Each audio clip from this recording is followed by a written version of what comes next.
I want to bring in the Executive Vice President of the National Taxpayers Union, Brandon Arnold, to discuss it further. Brandon, good to see you again. My pleasure. Thanks for having me. One thing that Joe Biden is not short on, excuses. He's got plenty. What do you make of it? Yeah, he likes to blame the two Ps, Putin and the pandemic, on all these problems, but he fails to blame the third P, which is the president of the United States, the most powerful man on the world.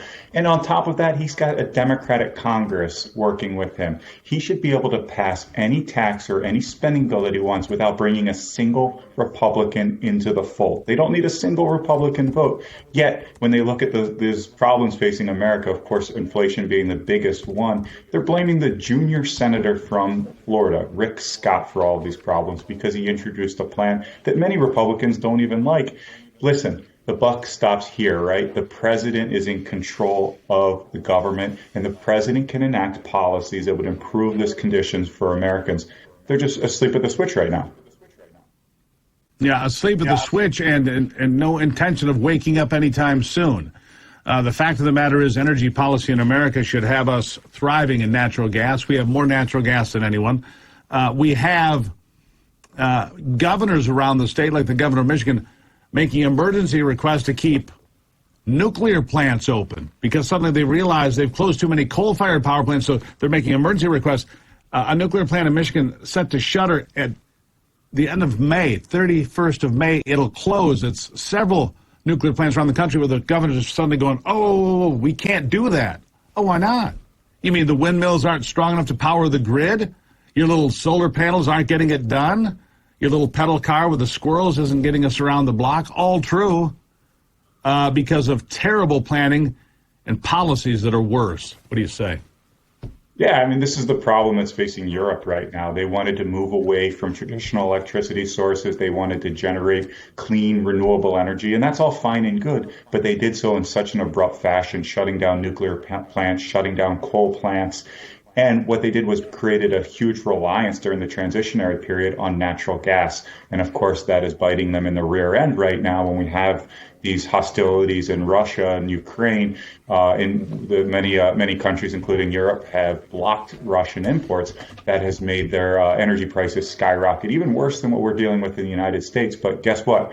If Biden has his way, we'll be fast on their heels because they want to follow the same path, both in terms of electricity generation and in terms of the power that the energy that is used in our cars, our automobiles, traditional gasoline, shifting away from that, going to electric vehicles and subsidizing the heck out of the rich people who want to buy Teslas and Rivians and other fancy EVs. Yeah, the fact of the matter is we already saw some people without power in Texas this week because of a small heat wave. What happens when we have a big heat wave in California again this year? Stop charging your electric cars. What happens when we have a heat wave 5 years from now? Because we will, right? They tell us about global warming, so the heat wave, let's just go with their plan. It's going to be too hot. Well, if it's too hot, you need more power. We don't have a way to fill that gap. So we'll just go without. We'll sit in the dark. We'll, have candles? What? Right. I mean, that's why when we talk about energy, we talk about it not just as an economic matter, because it is one, but we talk about it also as a national security matter. It's important to have domestic sources of energy because at times like this, when we have this unpredicted pandemic, when we have these hostilities taking place in Ukraine, we can't predict that these things would occur in their specificity, but we can create policies that make sure we have plentiful electricity.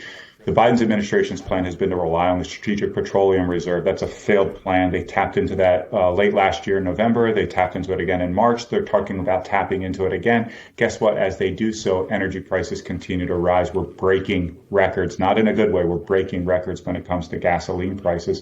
And there's no relief in sight. So you have to create the plan from the outset, from the beginning part of this administration. You have to create a plan to prepare for the worst case scenario. So when we are facing all these global disruptions, we're not caught putting the bills on the average Americans, the hardworking Americans that are faced with ridiculous energy prices right now. And that's the point. We've got to get off these people's backs, no question. Brandon, thank you for being here as always.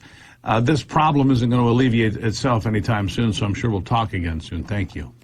Thanks so much.